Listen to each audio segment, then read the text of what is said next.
अगर हम लोग इस चीज़ को एक्सेप्ट किए कि आयोग स्वच्छ है तो आयोग अपना स्वच्छता दिखाए। सुनीत कुमार बीपीएससी चेयरमैन है और नीतीश कुमार ये उत्तर कोरिया के शासक किम जोंग का रोल अदा कर रहे हैं। हम कह रहे हैं कि आप सीट बेच दिए, आप प्रूफ कीजिए कि आप नहीं बेचे हैं। हमारा ओएमआर सीट टेम्पर्ड किया गया है। आयोग से ट्रांसपेरेंसी चाहते हैं और हम लोग मरना तय करेंगे, आगे बिहार का एग्जाम देना तय नहीं करेंगे। नमस्कार, आप देख रहे हैं न्यूज़ पीआर। मैं हूं आदेशपुरी। बिहार में दरोगा का परीक्षा हो और विवाद न हो, ऐसा हो नहीं सकता है। 89 से जो भी एग्जाम हुए हैं उसमें विवाद हुआ ही है। अभी 2446 परीक्षा का रिजल्ट घोषित किया गया। इसमें 2446 दरोगा की बहाली हुई है। आप ये देख सकते हैं जितने ये छात्र हैं ये फिजिकल देने वाले छात्र हैं और आयोग के द्वारा अपनाई गई जो नीतियां हैं उनके खिलाफ ये इकट्ठा हुए हैं। इनका साफ कहना है कि ना हमें ओएमआर सीट का जो कार्बन कॉपी है वो दिया गया, ना आंसर सीट जारी किया गया और ना ही आरटीआई का जवाब दिया गया। और बहुत सारे छात्रों का ये भी आरोप है कि हमने कट ऑफ से अधिक नंबर सॉल्व किए थे, इसके बावजूद रिजल्ट नहीं हुआ। और कैसे मेंस का रिजल्ट जो है जनरल कैटेगरी का, वो फाइनल रिजल्ट जो है उसमें 1.5 नंबर कम हो जाता है उसका इंडेक्स।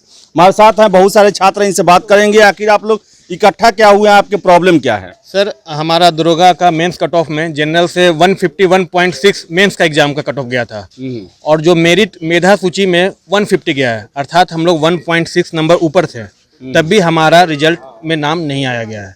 तो हमें आयोग से यही पूछना है कि आप किस बेसिस पे ये कट ऑफ जारी किए हैं जिससे हम लोग को छाटा गया है। हमने एक आरटीआई कॉपी ऑफलाइन भी भेजा है कल आयोग को, एक आयोग को एक कार्बन कॉपी भी भेजा है जिसमें साफ मैंने सारा कुछ अटैच किया है कि जनरल में 150 गया आपका मेधा सूची में, मैंने टिक भी कर दिया है। मेंस में आपने 151.6 दिया, तब भी हमें क्यों छाटा गया। 109 लड़का लोग को जनरल में छाटा गया। कई लड़के लोग ऐसे भी हैं जो कैटेगरी में आते हैं जिन्होंने अपना मार्क्स 80, 82 लाया था, लेकिन उनका भी मेधा सूची में नाम नहीं आया है। तो हमसे आयोग से ट्रांसपेरेंसी चाहते हैं और कुछ नहीं। आप किस लिए आए हुए हैं, आपके साथ क्या प्रॉब्लम है। सर मेरा नाम अभिषेक कुमार सिंह है और मैं ईडब्ल्यूएस कैटेगरी से आता हूँ। जैसा कि आयोग में शुरू से ही रहा है कि ना ट्रांसपेरेंसी है, ना कुछ है, ना ओएमआर सीट देते हैं, ना क्वेश्चन पेपर देते हैं। तो हम लोग एग्जाम देने के बाद अपना जो यूट्यूब पे वायरल क्वेश्चन होता है उससे अपना आंसर मिला है। तो ईडब्ल्यूएस कैटेगरी का जो फाइनल सिलेक्शन है 145 है और जो वायरल क्वेश्चन है और यूट्यूब पे जितने सारे टीचर हैं उनके हिसाब से 1-2 टीचर नहीं, करीब हम लोग 5-10 टीचर्स के जो आंसर सीट है उससे मिलाए हैं। क्योंकि आयोग तो देता नहीं है तो भरोसा किस पे करे, टीचर्स पे ही करेंगे। तो उसके हिसाब से मेरा नंबर जो है 156 प्लस आ रहा है। कितना भी कट ऑफ जाएगा तो 145 है, 156 जमीन आसमान का अंतर है, फिर भी हम लोगों का सिलेक्शन नहीं हुआ है। आपका क्या मानना है। सर मेरा नाम राजू होगा। मेरा मानना है कि सबसे पहला बात है कि अगर आयोग कोई भी चीज़, जैसे हम लोग एग्ज़ाम देते हैं, तीनों प्रोसेस में जो कट ऑफ निकलता है वो पता नहीं चलता है स्टूडेंट को किस बेसिस पे कट ऑफ निकाला है। अब उसमें जो छटते हैं वो बाहर हो जाते हैं, जो निकलते हैं वो आगे बढ़ जाते हैं। तो कोई भी जब एग्ज़ाम होता है तो मेंस में या प्री हो, सब में एक कार्बन कॉपी रहता है जो स्टूडेंट कॉपी होता है। स्टूडेंट कॉपी वो अधिकार है स्टूडेंट को लेना, क्योंकि पता ही नहीं चलेगा कि हमारे, अगर मान लीजिए आयोग बोलता है कि आप 100 क्वेश्चन बनाए हैं, आयोग बोलता है कि आप 80 बनाए हैं, ठीक है, तो हो सकता है ना, इस बात का प्रोबेबिलिटी है कि वो हमारा ओएमआर सीट टेम्पर्ड किया गया है। अगर आप दे ही नहीं रहे, अगर कल को हम क्लेम करते हैं कि हमारा इतना नंबर आया, तो हम किस बेसिस पर करेंगे कि मेरे पास कार्बन कॉपी है ही नहीं और आयोग कल को बोलता है कि हम मार्कशीट जारी करेंगे, तो इस बात का क्या गारंटी है, कौन रिस्पॉन्सिबिलिटी लेगा कि वो आयोग जो मार्कशीट जारी कर रहा है वो सही है। क्योंकि मेरे पास तो कार्बन कॉपी है ही नहीं। मान लीजिए अगर कार्बन कॉपी अगर मेरे पास रहता, आयोग बोला कि आपका 145 नंबर है, तो हम अपना कार्बन कॉपी से मिलाते। अभी आयोग अगर बोलता है कि आपका 145 नंबर है, 145.2 कट ऑफ गया, आप डिस्क्वालीफाई है, तो किस बेसिस पर हम मानेंगे मेरा 145 है, क्योंकि मेरे पास कोई प्रूफ ही नहीं है। तो आयोग को इस पे स्टूडेंट के सामने ये सब बात रखना चाहिए, या कार्बन कॉपी या तो ऑनलाइन अपलोड करे, या सबका जो भी स्टूडेंट क्वालिफाई किए, जो भी स्टूडेंट है, प्री मेंस, सबका मार्क्स और कार्बन कॉपी के साथ देना चाहिए। यही मेरा मानना है। पूरा सिस्टम ट्रांसपेरेंट नहीं है। सबसे बड़ा ये एक आयोग है, आयोग का काम ही है। अगर एग्जाम ले रहे हैं तो आप पैसा हम किस लिए दे रहे हैं, पैसा दे रहे हैं आयोग के पास, हम पूरा फी देते हैं, एग्जाम फी, तो स्टूडेंट का बात सुने। यहाँ तो आप आयोग के पास जाइएगा तो बात भी नहीं सुनता है, बात भी नहीं सुनता है। और आप कुछ भी कीजिए, ये हुआ क्या है कि प्री में ऐसा ही था, मेंस में भी ऐसा ही था। प्री में भी कुछ लड़का विरोध किया, आयोग समझ गया है कि नहीं लड़का सब कुछ करने वाला नहीं है, तो इस बार वैसा नहीं होगा। इस बार हम लोग 4-5 वकील से बात किए हैं, हम लोग का जो केस है वो पूरा स्ट्रांग है और इस बार हम लोग पूरा पुरजोर तरीका से लड़ेंगे, इसमें कोई। लेकिन आयोग सुनता नहीं है। जब आप लोग जाते हैं तो एक तो ऑफिस भी बना हुआ है, लगता है कि वो अपार्टमेंट में उनके पास जगह भी नहीं है, ना ही एक बोर्ड लगा हुआ है और ना ही इंक्वायरी काउंटर है जहाँ पर ये किया जाए। क्या लगता है, सुने है कि नहीं आयोग? एक बात तो सर तय है, जितने भी यहाँ लोग हैं सारे पीड़ित हैं। एक बात तो तय है कि अगर आयोग सुनता तो शायद हम लोग यहाँ नहीं होते, हम लोग अपने अपने घर होते। मैटर ये नहीं करता कि आयोग क्या रवैया अपनाएगा, हम लोग ये मान लिए कि आयोग एकदम स्वच्छ है, साफ है, उनका नियत में कहीं गलती नहीं है। अगर हम लोग इस चीज़ को एक्सेप्ट किए कि आयोग स्वच्छ है तो आयोग अपना स्वच्छता दिखाए, पहला पॉइंट। दूसरा पॉइंट कि 2019 से सारे बच्चे लगे हुए हैं। 2-2.5 साल टाइम बहुत स्टूडेंट के लिए बहुत मायने रखता है सर। अगर इतना मेहनत करने के बावजूद अगर सारे बच्चों का ये ब्लेम है कि मेरा 83 है, मेरा 84 और मेरे बगल वाला 80 बिलो है, उसका 75-76 है, उसका सिलेक्शन हुआ है, मेरा नहीं हुआ है। अगर ये बात, अच्छा ऐसा नहीं है कि आयोग को ये सब बात पता नहीं है कि हम लोग किस मुद्दे पे भी हैं। आयोग को सारा चीज़ का इन्फॉर्मेशन है, फिर भी आयोग जिनका जैसे लिया सिलेक्शन वाले को हम नहीं करें कि सिलेक्शन को कैसे कराए हैं, लेकिन आयोग के पास सब चीज़ डाटा है, अवेलेबल है। तो वो अगर बिना केस के हम लोगों को दे देते हैं आरटीआई पे तो हम लोग कहीं नहीं जा रहे हैं। लेकिन ये आयोग को आप भी जानते हैं सर, बहुत पहले से ऐसा रहा है कि आरटीआई को कोई जवाब नहीं मिलता, आवेदन का कोई मतलब नहीं होता। अगर आप जाके मिलना चाहें उसका भी कोई मतलब नहीं। पहले तो मिलने नहीं देंगे आप लोग, वहां जाइए आप बोलिए कि हमको सर से मिलना है, वैसा जीडी लेवल से ऊपर का एक भी आदमी आपको नजर नहीं आएगा। अच्छा उसके बाद पूछिए कि यहाँ हमारा मार्क्स इतना था, इसे था, यहाँ से काम नहीं हो रहा है। काम कहाँ से होता है? आयोग का दफ्तर अगर ये है तो हम कहाँ जाएंगे?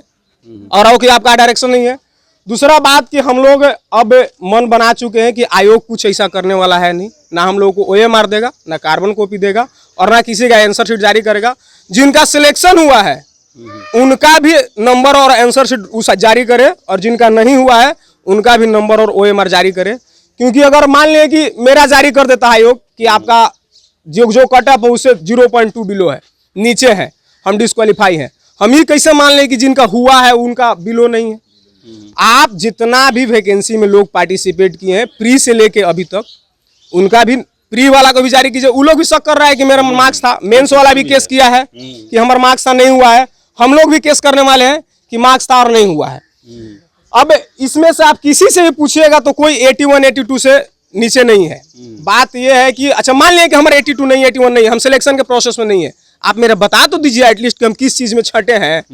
इतना तो मेरा अधिकार है ना। अगर हम इस भारत के संविधान को फॉलो करते हैं, कुछ भी ऐसा ऊंच नीच नहीं, अच्छा हम लोग इतना चाहे तभी आयोग घेर सकते हैं, लेकिन हम वो प्रोसेस पे नहीं अपना रहे हैं क्योंकि हम लोग संविधान के अनुसार चलेंगे।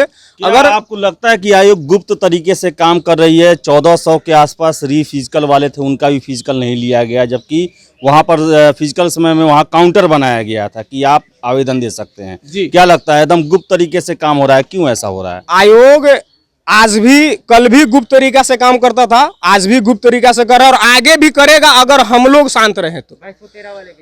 मैटर क्या है ना कि अब ना आप प्री का आंसर की देते हैं, ना मेंस का आंसर की देते हैं, ना कार्बन कॉपी देते हैं, ना मार्क्स बताते हैं। मार्क्स कब बताते हैं? जब ये लोग ज्वाइन करके ट्रेनिंग चल जाएगा ना तो ये मार्क्स जारी करेंगे, फिर उसका कोई फायदा नहीं रहता है। अगर फिर हमको ये भी नहीं पता चलता है कि दरोगा कटअप क्या है। अभी आयोग 3 सीट का ये कटअप लिया है, सार्जेंट का और जेल असिस्टेंट का और दरोगा का।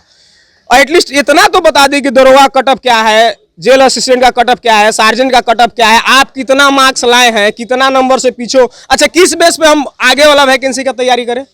जब हमारे मन में ये बात है कि मेरा 84-85 है और कटअप आपका 75 है, 75.8 से 75 पे आ गए, फिर भी मेरा सिलेक्शन नहीं है, तो हम किस बेस पे आगे का तैयारी करें? और आप जब सारा स्टेट का ये चेक होता था, आप कहते हैं कि हमको विशेष राज्य का दर्जा मिले। क्यों मिले आपको नीतीश जी? क्यों मिले आपको विशेष राज्य का दर्जा जब आपके प्रजा ही खुश नहीं है? आज बिहार में एक भी लोग खुश नहीं है। हम लोग स्टूडेंट हैं, 2-2 हज़ार 4-4 हज़ार कैसे करके माँ बाप देता है, उसके बावजूद 3-3 साल किसी चीज का प्रिपरेशन करते हैं, आप बिना ट्रांसपेरेंसी का। अब हम कह रहे हैं कि आप सीट बेच दिए, आप प्रूफ कीजिए कि आप नहीं बेचे हैं, कीजिएगा ना, मेरा राइट है ना इतना मांगने का कि हम जो दिए एग्जाम, हम 700 रुपए का फॉर्म फिल किए थे, 700 रुपया का बायोडाटा, हम इतना तो राइट है कि हम मांग सकते। अभी कह रहे हैं कि राइट टू इन्फॉर्मेशन 2005 के अनुसार हमको आरटीआई का जवाब देने का कोई मतलब नहीं बनता है। आवेदन का दीजिएगा, आप आरटीआई का नहीं दीजिएगा, हम लोग आवेदन भी किए, उसका दीजिएगा और उसका नहीं दीजिएगा तो ये जितना लोग आपको दिख रहा है ना सर, ये केस के बाद आमरण अनशन पे बैठने वाला है। ये भी आयोग भी जान ले। ऐसा नहीं है कि आयोग अब आगे वाला लोभ देगा ना कि 2213 का हम एग्जाम लेने वाले हैं, आप लोग भिड़िए, तो इतना लोग कम से कम नहीं भिड़ेगा। ये आमरण अनशन पे बैठेगा और हम लोग मरना तय करेंगे, आगे बिहार का एग्जाम देना तय नहीं करेंगे जी। और भी बहुत सारे लोग हैं। आप कहाँ से आए हुए हैं और क्या आपके साथ प्रॉब्लम है? हम मोकामा से आए हुए हैं और मेरे साथ भी यही प्रॉब्लम है कि हम अपने कैटेगरी में लगभग 158.2 मार्क्स ला रहे हैं और हम लोग के कैटेगरी से 145 पे सिलेक्शन हुआ है, हमारा नाम मेरिट लिस्ट में नहीं है। अच्छा, आप कहाँ से आए हुए, आपको क्या प्रॉब्लम है? हम भोजपुर आरा से आए हुए हैं और हम EWS कैटेगरी से हैं और मेरा 82 नंबर है, उसके बाद भी फाइनल सिलेक्शन नहीं हो पाई। आप कहाँ से हैं? आप बेगूसराय से हम आए हुए हैं। 3-3, 4-4 कोचिंग संस्थानों से हमने यूट्यूब पे मिला है और गूगल पे अपने बुक से भी मिला है। 157.8 आ रहा है, लेकिन 145 नंबर कट ऑफ पे हमारा सिलेक्शन नहीं हुआ EWS कैटेगरी में। आप कहाँ से आए, आपको क्या प्रॉब्लम है? वैशाली से आए हैं, सुजीत कुमार नाम है, BC कैटेगरी है। प्रॉब्लम यहाँ है, मान लिया मैंने 100 क्वेश्चन अटेम्प्ट किया, अगर 75 सही है तो आयोग के अनुसार 150 और 25 गलती तो एक नेगेटिव पे 0.2 एक क्वेश्चन पे, तो 5 नंबर यहाँ लेस हो गया, तो टोटल मार्क्स हो गया 145। तो मेरा रिजल्ट नहीं होना चाहिए क्योंकि मेरा कट ऑफ है 150.2, 145.2 है मेरा कट ऑफ है इतना। अगर 75 मेरा सही है, 25 रॉन्ग है, तो आयोग के अनुसार मेरा रिजल्ट नहीं होना चाहिए। अगर मेरा 76 सही है और 24 गलत है तो आयोग के अनुसार मेरा मेरिट लगना चाहिए कट ऑफ के अनुसार। इसलिए इस कट ऑफ पे हमको भरोसा नहीं है, विश्वास नहीं है। आप कहाँ से आए, आपको क्या प्रॉब्लम है? मैं गया जिला से आया हूँ, मेरा नाम संटू कुमार है, हम भी BC कैटेगरी से हैं और मेरा 81 पूरे राइट था सर। अच्छा, ठीक है। और कुछ क्वेश्चन ऐसा था जो विवादित आंसर लग रहा था, उस आंसर को हम लोग RTI से मंगवाए थे। उसके अनुसार जब हम लोग पूरा कैलकुलेटिव कर लिए तब जाकर के मेरा 81 सही था और बाकी 19 गलत था। तो उसके अनुसार से मेरा नंबर जो है काफ़ी अच्छे 158 से ज़्यादा ही आ रहा था। जबकि जो हम लोग का BC कैटेगरी का जो सिलेक्शन हुआ है वो आपका 72.8 पर गया है और रिजल्ट जो आया था 72.6 पर। अब ये जो 0.2 मार्क्स का जो फासला है, इसके अनुसार से मतलब हम लोग कैलकुलेशन लगाते हैं तो इसके बीच में हम लोग का नंबर कभी आ ही नहीं सकता है। या तो कम से कम 75 सही होता तो रिजल्ट नहीं होना चाहिए था। तो रिजल्ट होने के लिए एक क्वेश्चन तो जरूर सही होगा, आधा क्वेश्चन तो हो नहीं सकता है। अगर 76 क्वेश्चन सही हुआ होगा तो आयोग के जो मेरिट आया उसके हिसाब से हम लोग का मेरिट लगना चाहिए था। बस इसके बारे में हमको समझना। और भी है छात्र, आप कहाँ से आए हुए हैं, आपको क्या प्रॉब्लम, दिक्कत क्या है? मैं अर्जुन कुमार सिंह, मैं आरा जिला से आया हूँ। मेरा जो प्रॉब्लम ये है कि मैं कट ऑफ से मेरा ज़्यादा नंबर था, फिर भी मेरा सिलेक्शन नहीं हुआ। इसी के संबंध में मैं आयोग से स्पष्टीकरण मांगना चाहता हूँ कि आखिर मुझे बाहर किया गया तो क्यों, और अगर जिसका सिलेक्शन हुआ तो उसका सिलेक्शन किस बेसिस पे किया गया, इसी के संबंध में उनसे हमें जानकारी चाहिए थी। लेकिन यह हो कह रहा है कि हमारे जो ये बोर्ड के चेयरमैन BPSSC के सुनीत कुमार, उनको मतलब थोड़ा क्या बोला जाता है, वो उनको सम्मान दिया जाए, लेकिन मैं सम्मान नहीं देना चाहता। और ना ही हमारे स्टेट के जो मुख्यमंत्री हैं नीतीश कुमार, इनको भी मैं सम्मान नहीं देना चाहता। मतलब हमारे स्टेट के जो मुख्यमंत्री हैं उनका एक ऐसा पॉलिसी शायद बन गया है कि यहाँ बिहार का कोई भी मतलब गवर्नमेंट जॉब हो उसको हाई कोर्ट से गुजरना है तभी जाकर आपको जॉब मिलेगा, नहीं तो नहीं मिल सकता है। यानी कि जो हमारी जो बोर्ड के अध्यक्ष है BPSSC के जो सुनीत कुमार, इससे पहले भी मतलब इस मामले में फंस चुके हैं 1717 में, 24-24-46 में ही आए, 22-23 में। और हमारा जो स्टेट का दरोगा बहाली है वो 1989 से मतलब हाई कोर्ट से गुजर कर ही आ रहा है, तभी आपको ज्वाइनिंग मिलेगा, नहीं तो नहीं मिलेगा। ये इसका मतलब थोड़ा सा रूल बन गया है। और ये जो अभी वर्तमान में हमारे जो सुनीत कुमार BPSSC चेयरमैन है और नीतीश कुमार, ये उत्तर कोरिया के शासक किम जोंग का रोल अदा कर रहे हैं। मतलब तानाशाही है, आप कुछ भी मतलब मैं चाहूं तो कुछ भी कर सकता हूं। आपको मतलब आप बोलिएगा तो आपको उठवाकर तुरंत इधर छात्र नेता जैसे सम्मेलन कर रहे हैं लाठीचार्ज करवा दिया जाएगा। अगर आप हाईकोर्ट जाते हैं तो वहां भी निर्णय सही तरीके से नहीं मिलेगा। ऐसा लगता है जैसे कोर्ट को भी उन्होंने अपने आसपास में मिला लिया है। हमने अपने इस जो ये रणनीति है उसमें सबको मिला कर रखा है। तो मैं यही चाहता हूं कि जो ये दोनों लोग मिलकर जो गड़बड़ियां करा रहे हैं इसमें सुधार करें, नहीं तो एक दिन ऐसा दिन आएगा कि देश में जो स्टेट में यानी क्रांति ही होगा, स्टूडेंट पावर, जो जिस तरह से 1975 में जयप्रकाश नारायण ने किया था, जिससे पूरा देश सुधरा, उसी तरह ये भी सुधरेंगे। इनको नीतीश कुमार को सोचना चाहिए कि पिछले चुनाव में एक मतलब 78 की शायद 79 सीट से घट के 42 पर चले हैं। इस बार ऐसा हाल होगा ना कि दोबारा इनकी सरकार कभी आएगी ही नहीं। मेरा एकदम पूरा दावा के साथ है। एक सेकंड बोलिए। कहना ये है कि आप सारा सिनेरियो देख लिए क्या है। अब हम इतना ही आग्रह करेंगे हमारे देश के युवाओं से, हमारे खास करके बिहार के युवाओं से, और जितने भी अपने आप को साफ सुथरा विधायक, मंत्री, सांसद बताते हैं, उन लोगों से यही निवेदन होगा कि हम स्टूडेंट के लिए अगर कुछ भी करना चाहते हैं, आपके मन में 1% भी, किसी भी राज्य का सबसे बड़ा विडंबना ये होगा कि उसके राज्य का स्टूडेंट जो है इतना पीड़ित हो। तो अगर हम लोग के हित में अगर आप कुछ भी सोच रहे हैं 1% भी, तो प्लीज जो सामने है बोले, आयोग को समझाएं कि आयोग जो ऐसा रवैया अपनाया है उसको छोड़े। और माननीय नीतीश जी, आपसे जितना देख रहे हैं चेहरा, कोई ऐसा चेहरा नहीं है जो करोड़पति अरबपति बाप का बेटा है। सारे लोग, आप अपने स्टेट से वाकिफ हैं कि आपके स्टेट में कितना क्या है। तो हम आपसे भी यही निवेदन करेंगे कि जो आप भाषण टाइम में बढ़िया से हंस के बोलते हैं कि हम ये करेंगे वो करेंगे, इनके लिए ये है उनके लिए वो है, अभी आपका टाइम है। अगर आप सामने आके कुछ बोलना चाहते हैं तो प्लीज निवेदन है आपसे, काइंडली रिक्वेस्ट है कि आप बोलिए और हम लोग को न्याय दिलाने का काम कीजिए। तो जय हिंद। तो ये थे छात्र जिनका अपना अपना आरोप है, और दरोगा परीक्षा में हमेशा ऐसा आरोप लगता है, और सारी प्रक्रिया भी है जो है वो गुप्त तरीके से की जाती है। नहीं कोई भी संवैधानिक जो आयोग होते हैं उन्हें संवैधानिक नियमों का पालन करना होता है। लेकिन ये सारे जो छात्र देख रहे हैं, ये सारे फिजिकल दिए हुए हैं और सारे असंतुष्ट हैं। और ये दरोगा का ऐसा मामला इस परीक्षा हुआ है ये कि पीटी, मेंस, फिजिकल और फाइनल रिजल्ट सभी पर केस होने जा रहा है। तो देखने वाली बात है कि सरकार को इन पर सुनवाई करनी चाहिए और इनके पक्ष में पॉजिटिव फैसले लेने चाहिए, ताकि ये छात्र जो हैं वो इतना परेशान ना हो, सरकार और आयोग के खिलाफ इनका मोह भंग ना हो। तो फिलहाल इस वीडियो में इतना ही। वीडियो पसंद आया लाइक शेयर करें, हमारे चैनल न्यूज़ पेपर को सब्सक्राइब जरूर कर लें। धन्यवाद।